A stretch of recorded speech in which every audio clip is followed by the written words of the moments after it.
So guys आ जाइए फटाफट, जिन जिनकी रिक्वायरमेंट थी कि सर पैरामाउंट बुक आप कब फिनिश करा रहे हैं और अगला टॉपिक कब आ रहा है।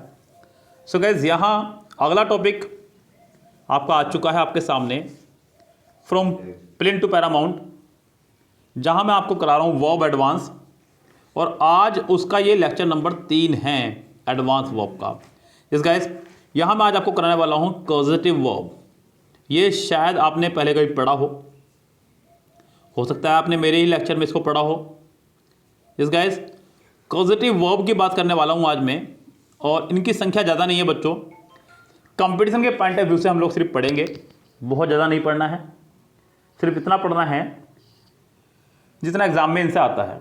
हालांकि इनका इंग्लिश स्पीकिंग में बहुत अच्छा यूज़ है बच्चों। स्पोकन इंग्लिश में इंग्लिश बोलते समय आपको इनका बहुत अच्छा यूज़ करना होता है, लेकिन वो मैं आपको यहाँ नहीं बताने वाला हूँ, क्योंकि सारी बातें अगर मैंने आपको यहाँ बता दी तो फिर आप मुझसे आगे पढ़ने नहीं आएंगे। स्पोकन वाले बैच के लिए अलग से बात करेंगे।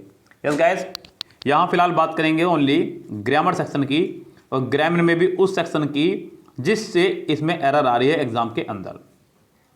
ओके गाइस, सो फटाफट से जो बच्चे हमारे पास वीडियो में जुड़ चुके हैं, एक लाइक कर दीजिए सबसे पहले तो, जो कि आपका फर्ज बनता है आपके अपने चैनल को सपोर्ट करने के लिए।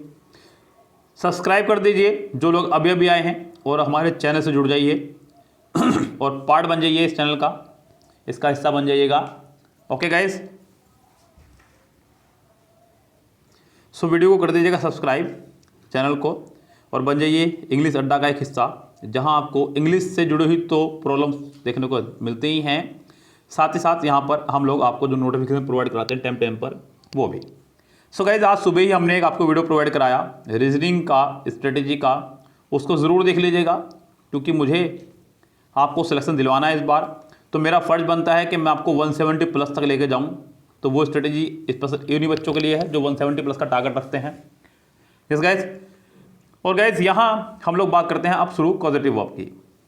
बच्चों पहले तो आप जान लीजिएगा ये पॉजिटिव वर्ब है क्या, इसका मीनिंग क्या है, हम लोग इसका कब इस्तेमाल करते हैं।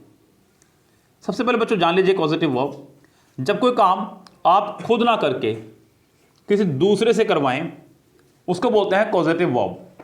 जब कोई काम आप खुद ना करके किसी दूसरे से करवाएंगे तब बोलते हैं उसको बच्चों पॉजिटिव वर्ब। यस, मैं आपको सिर्फ और सिर्फ एग्जाम के पॉइंट ऑफ व्यू से पढ़ाऊंगा, एक्स्ट्रा आपको मैं नहीं पढ़ाने वाला हूं। इसलिए गाइस देख लीजिएगा ध्यान से, बुक आपके पास होगी ही, सामने आपको दिख रहा है PDF, आप यहाँ से खुद पढ़ लीजिएगा। मैं इसको पढ़ाऊंगा तो सही, लेकिन मैं आपको सिर्फ बताऊंगा कि एग्जाम में आपके कितना आना है, उसको पकड़ के चलना है। जब कोई काम आप खुद ना करके किसी दूसरे से करवाते हैं उनको बोलते हैं हम लोग पॉजिटिव वर्ब। लाइक मैंने आपसे कहा कि मैं अपनी एक्टिवा शोएब से धुलवाता हूँ, मेरा जो मैकेनिक है उनका नाम है शोएब, जो हमारा पर्सनल मैकेनिक है। सो मैं अपने एक्टिवा शोएब से ठीक करवाता हूँ, तो यहाँ पर ये पॉजिटिव वर्ब है, क्योंकि मैं अपना काम खुद ना करके किसी और से करवा रहा हूँ। मैं अपने बाल न्यू लुक हेयर ड्रेसर से कटवाता हूँ, तो गाइज यहाँ पर काम खुद ना होकर के किसी और से करवाया जा रहा है। इस तरह से मैं अपने कपड़े PK से प्रेस करवाता हूँ, तो गाइज यहाँ पे काम खुद ना करके किसी और से करवाया जा रहा है, तो इसे ही बोला जाता है बच्चों पॉजिटिव वर्ब। क्या कहा जाता है इसको? Positive verb. पॉजिटिव वर्ब को जो है 3 श्रेणी में रखा गया है, यानी कि 3 होती हैं आपकी positive verb special, have, make और गेट। यस, ये 3 है आपकी पॉजिटिव वर्ब जिनका बहुत ज़्यादा यूज होता है। हालांकि एक और भी आपकी वो है लेट, लेकिन उसका इतना ज़्यादा यूज़ यहाँ पे नहीं है। तो हम सिर्फ बात करते हैं हैव, मेक और गेट की। ये 2 आपके इस्तेमाल किए जाते हैं एक्टिव में, और गेट आपका इस्तेमाल किया जाता है पैसिव में। इस गैस सुनते रहना ध्यान से, बिल्कुल खूब अच्छे से। यहाँ जितना अच्छा आप समझेंगे उतना अच्छा आपके सामने रहेगा रिजल्ट। हैव और मेक, ये जो आपके 2 पॉजिटिव वर्ब हैं इनका इस्तेमाल किया जाता है एक्टिव में। एक्टिव में मतलब बच्चों ध्यान दीजिएगा, एग्जाम में आपके साथ में इनसे कैसे एरर आने वाली है। ये आपकी चाहे किसी भी रूप में हो, लाइक मान लीजिए ये चाहे फर्स्ट फॉर्म में हो, चाहे सेकंड फॉर्म में हो, चाहे NG फॉर्म में हो, चाहे थर्ड फॉर्म में हो, इनके बाद आने वाली वर्ब हमेशा वर्ब की फर्स्ट फॉर्म में आएगी। किस में आएगी? हमेशा वर्ब की फर्स्ट फॉर्म में आएगी, वो भी विदाउट टू। ये ध्यान रखिएगा, अगर आप टू लगा करके वर्ब लगा रहे हैं तब उस समय पर ये एज ए पॉजिटिव वर्ब काम नहीं करेंगी, उस समय पर सिर्फ और सिर्फ काम करेंगी आपका एज ए मेन वर्ब, और टू प्लस फर्स्ट फॉर्म वाला काम करेगा आपका इन्फिनेटिव का। लेकिन अगर आप इनके साथ में विदाउट टू वर्ब की फर्स्ट फॉर्म लगा रहे हैं, बाद वाली वर्ब हमेशा फर्स्ट फॉर्म में ही रहेगी, ध्यान रखें, हैव और मेक के बाद में। ऐसे में काम करेगी कॉजेटिव वर्ब का। किसका काम करेगी ये? कॉजेटिव वर्ब का। और दूसरी वर्ब है आपकी गेट। गेट के बाद आने वाली दूसरी वर्ब हमेशा रहेगी वर्ब की थर्ड फॉर्म के रूप में। किस में रहेगी? वर्ब की थर्ड फॉर्म के रूप में। गेट चाहे खुद किसी भी फॉर्म में हो, और वो भी विदाउट टू या विदाउट हेल्पिंग ऑफ कह लीजिएगा, क्योंकि टू के बाद तो वैसे भी फर्स्ट फॉर्म आया करती है। तो गाइज यहाँ पर इस पर से ध्यान रखिएगा, मैंने क्या बताया बच्चों आपको, हैव और मेक के बाद वर्ब की फर्स्ट फॉर्म, एक्टिव में चलते हैं दोनों जने ये, और गेट के बाद वर्ब की थर्ड फॉर्म मैंने आपको बताई है। सो गाइज खूब अच्छे से याद रखिएगा।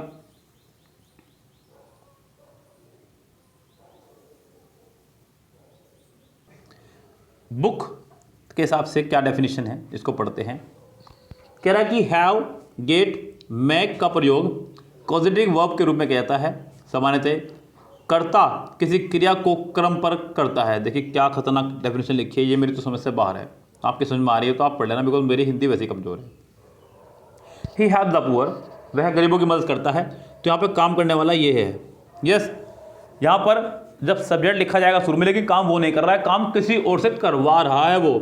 लेकिन जब सब्जेक्ट ही वर्ब को एक्सपीरियंस करे, यानी क्रिया का फल क्रम पर ना पढ़कर कर्ता पर हो, तो पॉजिटिव वर्ब का प्रयोग होता है। ये लाइन मेरी फिर समझ में नहीं आई, इसे आप खुद समझिएगा। He got cut, the environment gets polluted due to over ignorance. तो वातावरण जो है पोल्यूटेड हो रहा है हमारी इग्नोरेंस की वजह से। तो बच्चों वातावरण खुद पोल्यूटेड नहीं हो रहा, उसको पोल्यूटेड किया जा रहा है। यस गाइस, तो यहाँ पे जब कोई काम खुद ना करके किसी और से करवाया जा रहा हो तब। इस बार कई बार वाक्य से ये तात्पर्य निकलता है कि कर्ता किसी कार्य को करता नहीं है बल्कि कराता है। ये मैं आपको बता चुका हूँ, जब कोई काम आप खुद ना करके किसी और से करवाएं तब आप इस्तेमाल करते हैं पॉजिटिव वर्ब का। सब्जेक्ट वन कार्य करने वाला एवं सब्जेक्ट टू कार्य कराने वाला का प्रत्यक्ष एवं अप्रत्यक्ष रूप से मौजूद होते हैं। I made him to do the whole work. यहाँ अगर वो आपका टू डू दे देता तो ये आपका रॉन्ग हो जाता। I made him do the whole work, मैंने उससे सारा काम करवाया। अब गाइज यहाँ पर we got him arrested by the police, हमने उसे पुलिस से अरेस्ट करवाया। Have the box open, box को खोला जाए, मतलब मुझे खुद नहीं करना है काम, आपसे कह रहा हूँ मैं बॉक्स को खोला जाए। यहाँ बच्चों ध्यान दीजिएगा, मैंने आपसे अभी भी बताया कि हैव, मेक, गेट, ये खुद चाहे किसी भी फॉर्मेशन में रहें। यस गाइज, इनके बाद आने वाला जो फॉर्मेशन है, जैसे कि मैंने बताया था कि इन दोनों के बाद आएगा फर्स्ट फॉर्म और इसके बाद आपका आएगा थर्ड फॉर्म, तो वो फिक्स रहेगा। जैसे कि यहाँ पे डू आ गया है और यहाँ पे अरेस्टेड आ चुका है। यस, तो यहाँ पे ये चीज़ ध्यान रखें आप, इनके बाद आने वाली वर्ब हमेशा फिक्स फॉर्मेशन के साथ चलने वाली है। यस, तो गाइस यहाँ पे सेंटेंस का फॉर्मेशन कुछ इसी तरह रहने वाला है एग्जाम में, आप इन दोनों चीज़ों को ध्यान रखें खूब अच्छे से। आगे क्या कह रहा है, मेक और हैव एवं गेट के प्रयोग के बीच का अंतर। गेट और हैव के प्रयोग के बाद सब्जेक्ट वन का उल्लेख बाय प्लस सब्जेक्ट वन के फॉर्म में होता है, लेकिन पैसिव वॉइस की तरह ही सब्जेक्ट वॉइस का यहाँ पे कुछ भी बात समझने लायक नहीं है इसमें। मैंने जो आपको बताया सिर्फ आप उतनी बात याद रखें बच्चों। यस, बात क्या है रखनी है आपको, सिर्फ और सिर्फ एग्जाम के पॉइंट ऑफ व्यू से कि हैव और मेक के बाद आपका आना है वर्ब का third form, sorry first form, और गेट के बाद आपका आना है वर्ब की थर्ड फॉर्म। ये पॉजिटिव वर्ब का बिल्कुल सही एकदम एग्जैक्ट परफॉर्मा है, इसको आपको याद रखना होगा, इसी से चलना है आपका पूरा फंडा तैयार। यस गाइस, क्योंकि ये एक सिस्टम बनाया गया है पॉजिटिव वर्ब का, जैसे कि आप देख रहे हैं यहाँ पे। तो गाइस यही एक बेस्ट परफॉर्मेंस है एग्जाम में, इसी तरह की आपके सामने प्रॉब्लम आने वाली हैं। अभी यहाँ पे क्या कह रहा है बच्चों, यहाँ पे कह रहा है कि वाक्य में गेट, हैव एवं मेक टेंस के अनुसार परिवर्तित होते हैं। हाँ, ये बात तो मैं आपको बता ही चुका हूँ बच्चों, यहाँ पे टेंस के अनुसार इनका फॉर्मेशन चेंज रहेगा, क्योंकि ये आ रहे हैं आपके सब्जेक्ट, फिर हेल्पिंग वर्ब, फिर उसके बाद में आपका गेट, मेक, हैव में से कोई भी एक, फिर उसके बाद हमारी वर्ब आ रही है, वो वर्ब हमारी थर्ड फॉर्म और फर्स्ट फॉर्म में हो सकती है गेट को देखते हुए। यस गाइस, तो यहाँ पर जैसे कि वो कहना चाह रहा है, मैंने कहा कि I have got cut my hair from new look. तो गाइस यहाँ पे आप कहेंगे यार आपने तो एक पॉजिटिव वर्ब और दूसरी पॉजिटिव वर्ब लगा दी। बिल्कुल नहीं बच्चों, यहाँ पर ये जो है एज ए हेल्पिंग वर्ब इस्तेमाल हो रहा है, ये आपका एज ए थर्ड फॉर्म इस्तेमाल हो रहा है, लेकिन गेट आपका पॉजिटिव वर्ब भी है। उसके बाद जो आने वाली वर्ब है वो विदाउट टू आ रही है और थर्ड फॉर्म में है, तो आप समझिएगा कि यहाँ पे ये एज ए पॉजिटिव वर्ब इस्तेमाल हो रहा है। यस गाइस, अब यहाँ पे गाइस एक मुसीबत आपके सामने और आएगी, वो रहेगी आपकी वेरी वीक वर्ब को लेकर के। जैसा कि मैं आपको अपने इससे पहले वर्ब के बेसिक चैप्टर में बता चुका हूं कि वर्ब 3 प्रकार के होती हैं, वीक वर्ब, स्ट्रॉन्ग वर्ब और very weak verb. So guys यहाँ पर वर्ब का जो फॉर्मेशन है वेरी वीक वर्ब वाला आपको परेशान कर सकता है, यानी कि इनको अंग्रेजी में बोला जाता है मोनोसिलेबिक वर्ब भी, मोनोसिलेबिक वर्ब। मोनोसिलेबिक वर्ब क्या होती हैं बच्चों?